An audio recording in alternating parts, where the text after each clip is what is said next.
प्रकृति की गोद में बसी अजंता की गुफाएं खूबसूरती का बेहतरीन उदाहरण है। अद्भुत कलाकृति, बारीक नक्काशी, उम्दा बौद्ध स्मारकों की बदौलत यूनेस्को ने इन गुफाओं को विश्व धरोहर स्थल का दर्जा दिया है। कहते हैं कि ये गुफाएं एलोरा की गुफाओं से भी पुरानी हैं। घोड़े की नाल की आकृति में बनी ये गुफाएं बौद्ध धर्म के इतिहास को बड़े मनमोहक अंदाज में पेश करती है। यही वजह है कि यहाँ देश विदेश से भारी संख्या में पर्यटक पहुँचते हैं। चलिए आपको रहस्य और रोमांच से भरी अजंता के गुफाओं से जुड़े कुछ ऐसे राज बताते हैं जिन्हें सुनकर आप भी अचंभित रह जाएंगे। अजंता की गुफाएं महाराष्ट्र के औरंगाबाद से लगभग 100 किलोमीटर उत्तर पूर्व में स्थित है। इन गुफाओं का नाम यहाँ से लगभग 12 किलोमीटर की दूरी पर स्थित अजिंठा गांव के नाम पर रखा गया है। आपको जानकर आश्चर्य होगा कि यहाँ एक दो नहीं बल्कि 29 गुफाएं हैं। अजंता की गुफाएं घोड़े की नाल के आकार की चट्टान को तराशकर तैयार की गई हैं। ये खूबसूरत गुफाएं वाघोरा नदी के पास लगभग 76 मीटर की ऊंचाई पर स्थित है। बताते हैं कि इनका निर्माण काल 2री से 6ठी सदी के बीच हुआ है। अजंता की गुफाएं भारतीय कला का एक शानदार नमूना है। इन्हें भारत के सबसे प्राचीन ऐतिहासिक स्थलों में से एक माना जाता है। दोस्तों, अजंता की गुफाओं में अलग अलग वास्तुकलाओं का मिश्रण है। इन गुफाओं के भीतर सुंदर चित्रकारी और मूर्तियों की विशाल श्रृंखला देखने को मिलती है, जिन्हें पत्थरों को बारीकी से तराश कर तैयार किया गया है। यहाँ के प्रवेश द्वार पर ही भगवान बुद्ध की एक विशाल प्रतिमा है। कहते हैं कि कला प्रेमियों के लिए ये खूबसूरत स्थान स्वर्ग से कम नहीं है। बताते हैं कि जंगली जानवरों और स्थानीय भील समुदायों को छोड़कर अजंता की गुफाएं हजारों वर्षों तक अज्ञात रहीं। इन गुफाओं की खोज आर्मी ऑफिसर जॉन स्मिथ ने सन 1819 में की थी। हुआ यूं था कि जॉन अपने एक दल के साथ शिकार पर निकले थे। तभी उन्होंने वाघोरा नदी के सामने एक गुफा को देखा जो इंसानों द्वारा बनाया गया लग रहा था। इसके बाद वो अपनी टीम के साथ गुफा में गए। इसी दौरान आगे बढ़ने पर उन्हें यहाँ कतारबद्ध 29 गुफाएं नजर आई। यहाँ पहुँचने पर उन्होंने दीवारों में शानदार नक्काशी देखी और उनके सामने ध्यान लगाते बुद्ध की प्रतिमा थी। बताते हैं कि जब जॉन ने बुद्ध भगवान की इतनी सारी प्रतिमाओं को एक साथ देखा तो वो हैरान रह गए थे। यहाँ बुद्ध की छवियों के अलावा जानवरों, आभूषणों और पहनावों को भी दर्शाया गया था। इनमें ग्रीक कलाओं की तरह समानताएं नजर आ रही थी, जिसे महज संयोग नहीं कहा जा सकता। ये इस बात की ओर इशारा करता है कि भारतीय यूनानी संस्कृति का विस्तार करीब 400 ईसा पूर्व सिकंदर महान के दौरान ही हो गया था। फिर हेलेनिस्टिक काल में ये अफगानिस्तान और भारत के व्यापारिक मार्गों के अलावा चीन और जापान तक तेजी से फैला। इसके बाद इन गुफाओं को साल 1983 में वर्ल्ड हेरिटेज की सूची में शामिल किया गया। आपको बता दें कि अजंता की गुफाएं मुख्य रूप से बौद्ध धर्म को समर्पित हैं। इन्हें बौद्ध गुफा स्मारक के तौर पर भी जाना जाता है, क्योंकि यहाँ लगभग हर जगह बौद्ध धर्म और संस्कृति का खूबसूरत चित्रण देखने को मिलता है। दोस्तों, बेहद ऊंचाई पर बनी इन 29 गुफाओं में लगभग 5 प्रार्थना भवन और 25 बौद्ध मठ हैं। हरियाली की चादर ओढ़े यहाँ की चट्टानें अपने भीतर छुपे हुए इतिहास की ये धरोहर अपने उस काल की कहानी खामोशी से कहती नजर आती है। वाघोरा नदी यहाँ की खूबसूरती में और 4 चांद लगा देती है। इनके इतिहास की बात करें तो अजंता गुफाओं का निर्माण 2 चरणों में किया गया था। पहले चरण की शुरुआत ईसा पूर्व 2री शताब्दी के आसपास हुई, जबकि दूसरे चरण की गुफाओं को 460 से 480 ईस्वी के संक्षिप्त अवधि में तैयार किया गया। पहले चरण का निर्माण सातवाहन राजवंश के संरक्षण में हुआ। इसके बाद वाकाटक वंश के शासनकाल के दौरान निर्माण को और आगे बढ़ाया गया। इन गुफाओं को प्रमुख वाकाटक राजा हरिसेन के संरक्षण में बौद्ध भिक्षुओं द्वारा ही बनाया गया था। इतना ही नहीं, यहाँ चंद्रगुप्त द्वितीय के शासनकाल के दौरान भारत आए चीनी बौद्ध यात्री फाहियान और सम्राट हर्षवर्धन के दौर में आए हुएन त्सांग की जानकारी भी पाई जाती है। पहले भाग को हीनयान कहा जाता है, जबकि दूसरे को महायान नाम दिया गया है। ये दोनों ही बौद्ध धर्म से जुड़े 2 मत हैं। यहाँ हीनयान बुद्ध की मूल शिक्षा का अनुसरण करते या मानते हैं, वहीं महायान मूर्ति पूजा में विश्वास रखते हैं। क्या आगे बढ़ते हैं। हीनयान वाले भाग में 2 चैत्य हॉल यानी कि प्रार्थना हॉल और 4 विहार हैं। वहीं दूसरी ओर महायान वाले भाग में 3 चैत्य हॉल और 11 विहार हैं, जिनमें बौद्ध भिक्षुओं की मूर्तियां व चित्र हैं। जानकारी के लिए बता दूं कि विहार बौद्ध भिक्षुओं के रहने के स्थान को कहते हैं।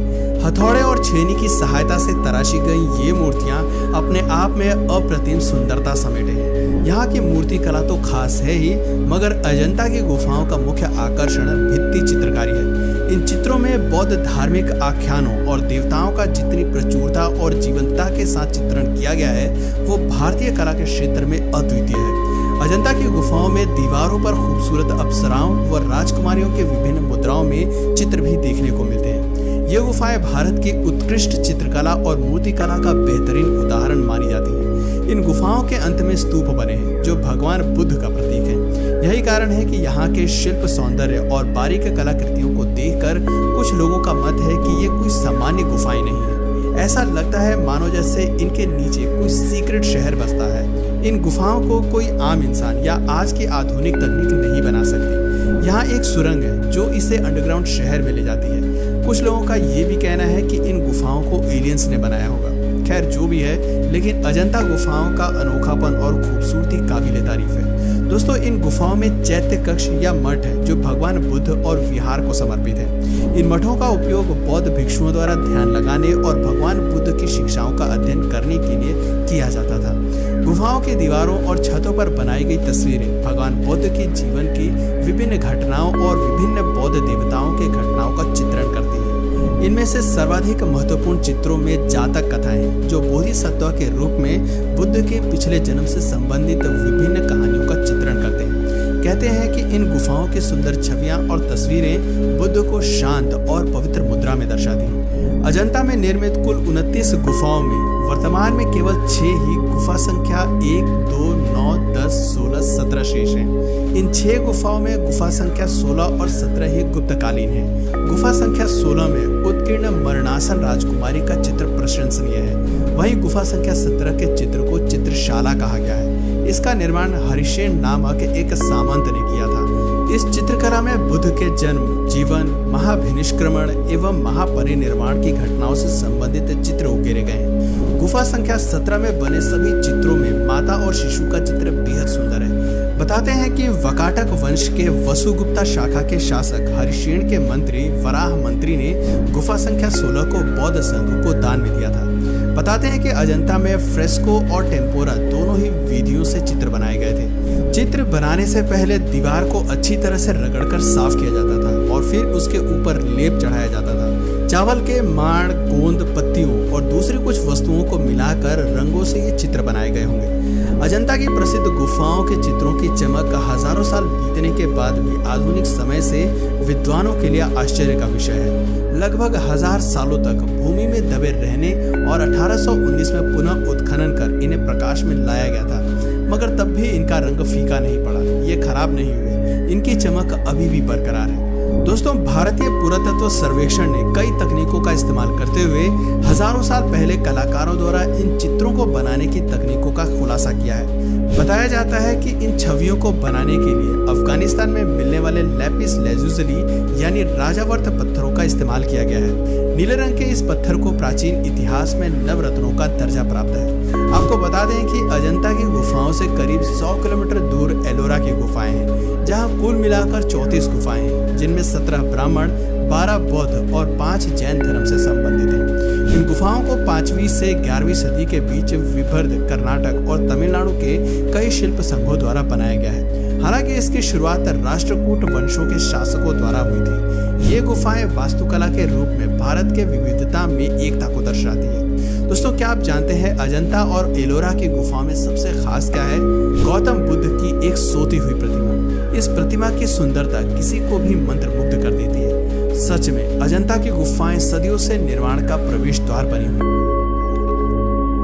तो दोस्तों, आपको पसंद आया होगा ये हमारा अजंता का जो सुंदर गुफा है, जो सुंदर कलाकृति है, जो इतनी सुंदर मूर्ति है यहाँ पर। उस टाइम तो इतने साधन नहीं थे, फिर भी इतने सुंदर कारीगरी यहाँ पर है। और यह अजंता जलगांव और औरंगाबाद के बीच में पड़ता है। तो इस तरह हमने सोचा आपको भी इसका दर्शन कराए। कभी आप जाओ तो ज़रूर देखो, बहुत ही मन भावक ये दृश्य है और बहुत ही सुंदर कला है। देश विदेश के कई भाई बहनें यहाँ पर इसको देखने आते हैं और देखकर बहुत खुश होते हैं। ज़्यादातर विदेशी लोग बहुत आते हैं। खास बुद्ध की बड़ी बड़ी प्रतिमाएं हैं और ये सुंदर पहाड़ों के बीच में एकांत की जगह पे ये बना हुआ है। जब हम बचपन में गए थे तब यहाँ अंधेरा होता था तो इतना ठीक से देख नहीं पाए थे, इसलिए इस बार हम गए तो वहाँ बहुत ही भारत के सरकार और महाराष्ट्र सरकार ने मिलकर बहुत सुंदर रास्ता ही बना दिया है और अंदर देखो लाइटिंग भी लगा दी है जो हर चीज़ आप अच्छे से देख सकते हो। तो इस तरह इसका हर एक मूर्ति का दर्शन कर सकते हो, वहाँ की पेंटिंग्स देख सकते हो। तो इतना सुंदर यहाँ पर अभी इन्होंने बना दिया है जो बहुत अच्छा लगा हमको। और जब हम घूम फिर के थोड़े थके तो वहाँ पर आजकल बहुत ही सुंदर खीरा भी मिलता है, पाइनएप्पल भी मिलता है, खाने पीने के सामान भी मिलता है। तो अच्छा प्रबंध है और इतना सुंदर ये आपको जो दिखा रहे दृश्य, तो मुझे लगता है कि आप भी अंदर से हो रहा हो कि हम भी एक बार जाके प्रैक्टिकल देखें। तो इस तरह ये छोटी झलक आपको हमने दिखाई अजिंठा गुफाओं की और इस तरह पूरा भ्रमण किया इसका, एक एक लेनी में जाके हमने दर्शन किए तो बहुत ही अच्छा लगा। इतना सुंदर ये माहौल, इतनी सुंदर कलाकृति, विश्व प्रसिद्ध भारत के अंदर इतनी अच्छी अच्छी जगह है घूमने की है, तो अच्छा लगता है कि इतना सुंदर स्थान यहाँ बना हुआ है। आजकल तो वहाँ पहले से गवर्नमेंट की बसें होती हैं, वो बसें अपने वहाँ तक ले जाती हैं और उसके बाद वहाँ थोड़ा पैदल करके आप देख सकते हो। बीच बीच में बैठने के स्थान भी बने हुए हैं, ऐसे नहीं कि आप थक जाओ, थोड़ा बैठ भी सकते हैं। बीच में एक स्टॉल भी है पानी वानी का, तो सब प्रबंध है, वो अच्छा प्रबंध है वहाँ पर, तो आप जा सकते देखने कभी भी। तो इस तरह देखिए ऊपर छत में भी सुंदर पेंटिंग है, सुंदर कलाकृति है और बहुत मन भावन दृश्य है। बहुत समय से मैं सोच रहा था कि एक बार जाए। ये सोमवार को अजिंठा का जो दर्शन है लेनियों का, ये बंद रहता है, सोमवार को क्लोज रहता है, इसलिए सोमवार को ना जाए। बाकी टाइम सोमवार छोड़ के कभी भी जा सकते हो।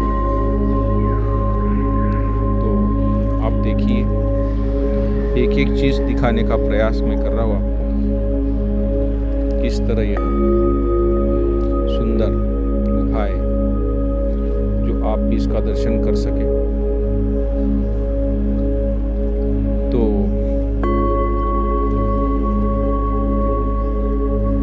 हमारे मीडिया प्रभाग के गंगाधर भाई भी पधारे थे माउंट आबू से, जिन्होंने भी विजिट किया यहाँ पर, तो उनको ही बहुत अच्छा लगा। तो शॉर्ट में हिस्ट्री तो आपने सुनी,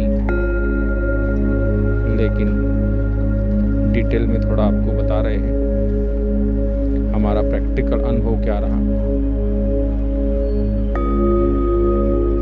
बहुत टू मच गर्मी के दिनों में इसका प्रोग्राम ना बनाए जाने का, थोड़ी गर्मी तो वहाँ होती है, लेकिन फिर भी टेम्परेचर कम रहता है।